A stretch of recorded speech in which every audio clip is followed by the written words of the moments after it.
Hello, everyone, and welcome here. I am Nana Hasia.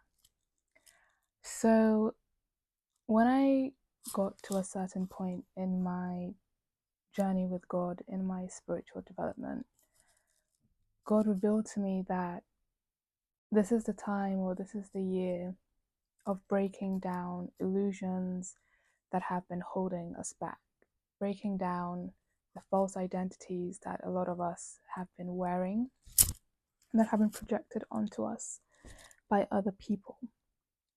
And this is a core part of spiritual warfare, right? Because when I reflect back on my own experiences, a lot of the warfare that I endured had been projected onto me by others. And, when you're a lot younger and you actually don't know much about, the spiritual side of things, or you don't know much about your own growth and evolution, it's very easy to take on identities that aren't yours, right? Because when I was younger, I had a lot of people project things onto me. So whether this was through bullying, whether this was through, comments by people, whether this was through, like acts of hatred and jealousy towards me, a lot of the things that I experienced warped my identity, because ultimately, through spiritual warfare, when you take on identities that aren't yours, that don't belong to you, you begin to act out of character. You begin to act out of how God wants you to act. You begin to act out of your highest good, right? Because you've just accumulated so much debris from others that,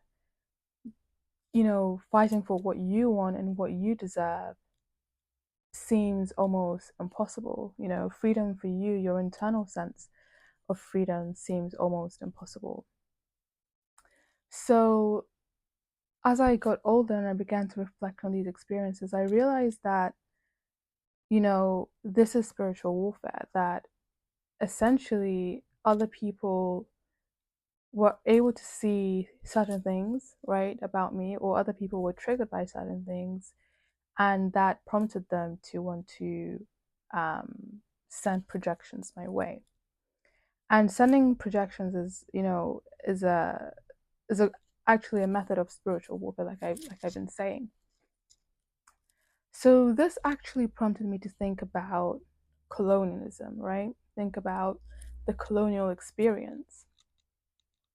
And I made this link between spiritual warfare and colonialism just through my own educational pursuits and through my own observations, actually, right? Because I was in Ghana a couple of months ago, and I saw a lot of people who had inferiority complexes, right? Not just when it came to people from the diaspora who had gone back home, but also to Westerners, right? They automatically assume an inferior position while giving others, especially those who have traveled, those in the diaspora, Westerners, giving them a superior position. That is false.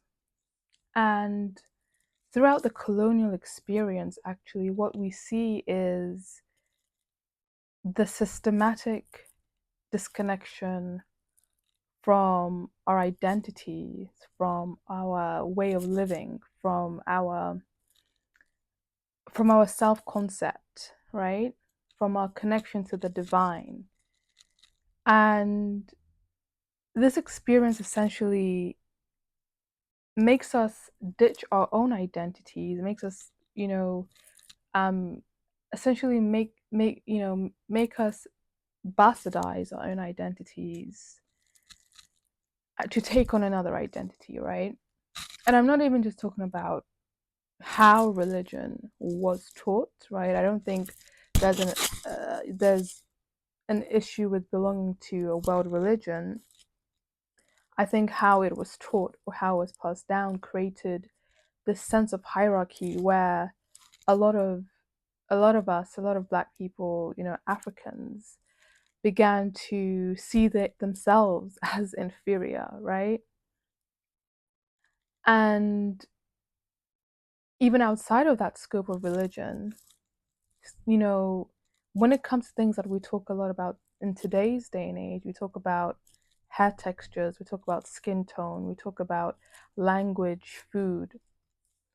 A lot of, I'm an African, so I have a perspective of an African. Okay, I'm one person, so I don't speak on behalf of all Africans. But what I'm saying is, there's this almost kind of hiding that we can sometimes do because we're we haven't been given the space to fully express ourselves in our cultural identities, right?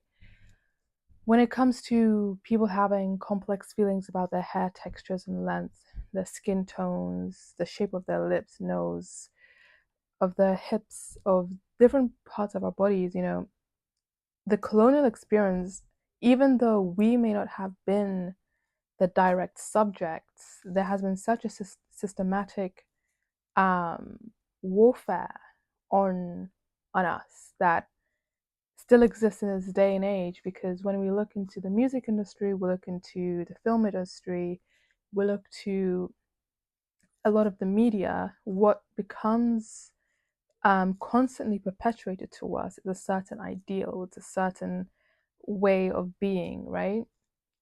And what this does is it's psychological warfare, right? It's a drip, drip, drip process of encouraging us to despise things about ourselves while wanting to take on another's identity. And it's so funny because oftentimes the people who are subject to this kind of warfare are people who have some of the most greatest potential, or people who, the enemy knows are, you know, they're great people, or they have something that the other doesn't have, right? And going to Ghana, where essentially where we're literally sitting on gold, right?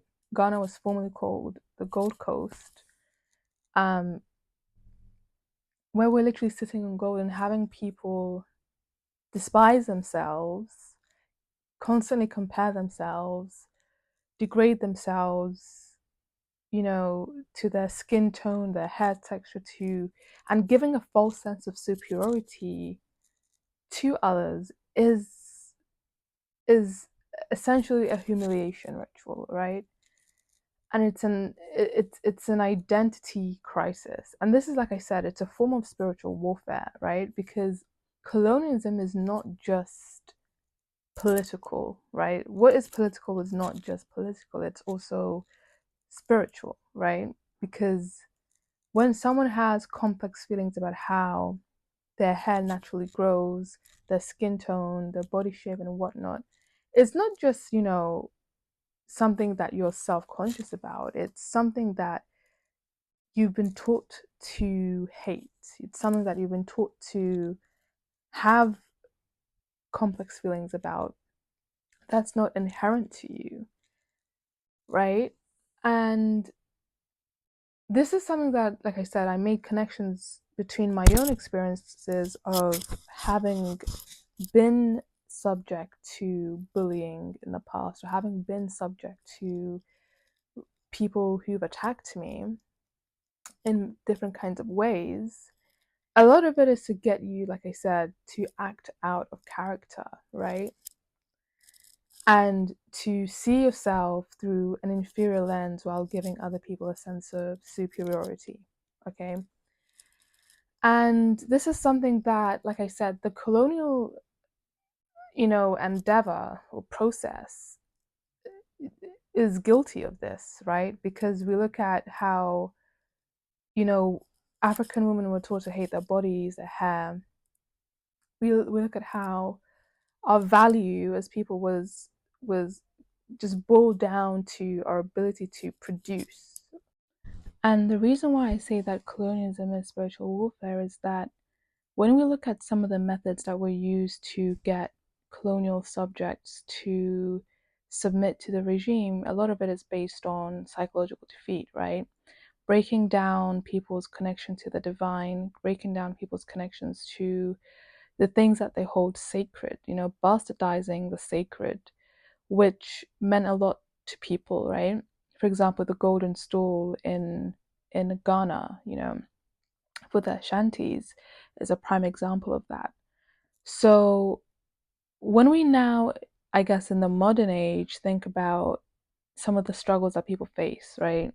With identity, with accepting who they are and embodying their God-given identities, um, we're discouraged to make connections to wider systems, to the collective, because then we'll question too much why these systems, what are these systems? Why do they exist, right? I think we're now in an era where we're constantly being bombarded by ideas that are still very similar to some of the ideas that we've been hearing since the colonial regime, but now it's a lot more fancy, it's a lot prettier, it's a lot more, it appeals to our egos, especially through social media, and these are the things that actually make us less questioning because it's less in your face, it's less obvious, right?